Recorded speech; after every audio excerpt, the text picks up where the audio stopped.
Okay, let's be real for a second. What's the very first thing you reach for when you wake up? And what's the last thing you look at before you fall asleep? For so many of us, it's our phone, right? It's a habit that's so automatic we don't even think about it anymore. But we're about to dig into why that one simple act might be changing, well, pretty much everything. Wow, I mean, this quote from YouTuber Abraham it hits home, doesn't it? It perfectly captures that feeling of a day getting hijacked before it's even started. You're just lost in this endless scroll that leaves your brain feeling exactly like he said, completely fried. So, I've got to ask, does that cycle feel familiar to you? That groggy, kind of numb feeling when you finally look up from the screen and wonder where the last hour went? If it does, you are definitely not alone. But what if this isn't just a personal bad habit? What if it's a symptom of something way bigger? And this is where we zoom out from our own personal experiences and look at the cold, hard data. Because this huge spike in anxiety and depression, especially in young people, isn't just the same old story of adults panicking about new technology.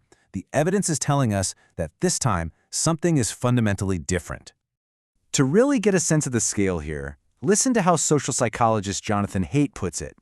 He calls what's happening the first ever global synchronized collapse of mental health among teenagers. Think about those words. This isn't just a trend in one country. It's happening everywhere, all at once. So how on earth did this happen so fast? Jonathan Haidt calls this period the Great Rewiring of Childhood, and it's the perfect name for it. I mean, look at this timeline. In 2010, most kids had a basic flip phone. Just 5 years later, by 2015, the phone-based childhood was the new normal. We've never seen a societal shift happen that quickly, ever. And here's the direct result. The rates of anxiety and depression among teens, which had been pretty stable for a long time, suddenly go through the roof right around 2013. That timing is not a coincidence, folks. It lines up perfectly with that great rewiring we were just talking about. Now, I know what you might be thinking. Haven't we heard all this before with TV and video games? But it's just not the same thing. Those panics were mostly older generations worrying. This crisis is global. It's always on, literally in our pockets 24/7. And here's the real kicker. This time, it's the kids themselves who are saying, I feel addicted, I feel trapped. That's brand new. Okay, so we've seen that it's a huge problem. But now let's get into the how. How exactly are these amazing little devices causing so much harm? Let's dig into the specifics, both physically and, maybe more importantly, psychologically. You know that little jolt of panic you get when you can't find your phone? Or when the battery's about to die? Well, that feeling actually has a name now. Nomophobia. It's a recognized psychological condition. That alone tells you just how deeply dependent we've all become. So what are we even doing with all this time on our phones? We might tell ourselves it's for work or for staying in touch with people, but the data tells a different story. The biggest slice of the pie, a whopping 40%, is just pure entertainment. That's the engine that keeps that cycle of distraction running. And all that screen time, it comes with some very real physical consequences.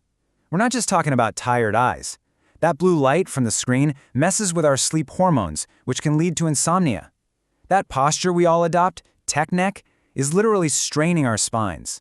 And let's be honest, the more time we spend sitting and scrolling, the less time we spend moving, which contributes to things like obesity. These are serious, chronic health problems. But honestly, the physical stuff, that's just the tip of the iceberg. The far more profound and, frankly, scarier damage is what's happening inside our heads.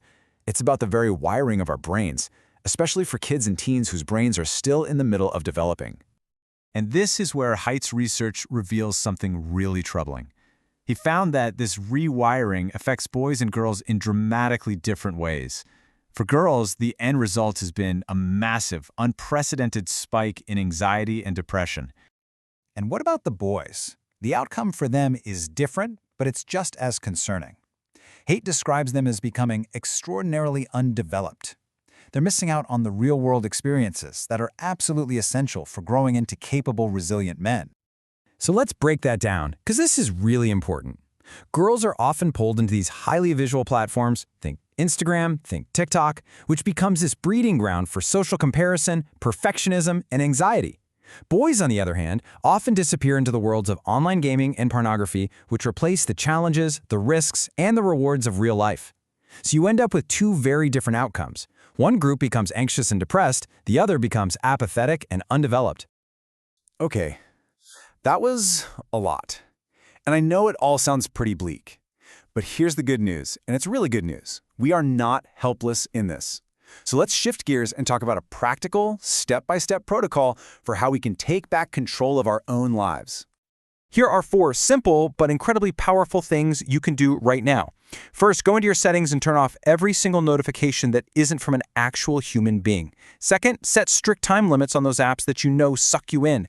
Third, try switching your screen to grayscale. You will be amazed at how boring and unappealing your phone becomes. And finally, just be ruthless. Delete the apps that are your biggest time wasters. You can always reinstall them later if you really need to. And look, the point of all this isn't that you have to quit everything forever and go live in a cabin in the woods. Unless you want to, it's about making a shift. A shift from being a mindless consumer who's just pulled along by whatever the algorithm serves up next to being an intentional user who is in the driver's seat. But let's be real. Fixing our own habits is only one piece of the puzzle. If we really want to solve this crisis for the next generation, we have to think bigger. This is going to take collective action and a whole new set of rules for childhood. If there's one single number you take away from this entire conversation, let it be this one: 16. That's the age that Jonathan Haidt and a growing chorus of other experts say should be the absolute minimum for a kid to have a social media account. And that number, 16, is part of a bigger framework, 4 key norms that could totally change the game for the next generation. 1, no smartphones before high school, so around age 14. 2, no social media before 16. 3, all schools need to be completely phone-free environments. And 4, and this one might be the most important, we have to give kids way more freedom, more unstructured play, and more real responsibility in the actual world. And it is so important to say this. This is not about blaming parents at all. Right now, parents are stuck in an impossible trap. If you're the only parent who says no to a smartphone, your kid is at risk of being socially left out. That's why this is what you call a collective action problem. We all have to agree to do this together. And you know, when you boil it all down, it leads to one final really big question. Maybe we've been framing this whole thing the wrong way. What if the goal isn't really about using our phones less? What if the real goal is about living our lives more? What if it's about reclaiming all the messy, spontaneous, and wonderful parts of life that happen when we finally look up from the screen? What would that actually look like for you?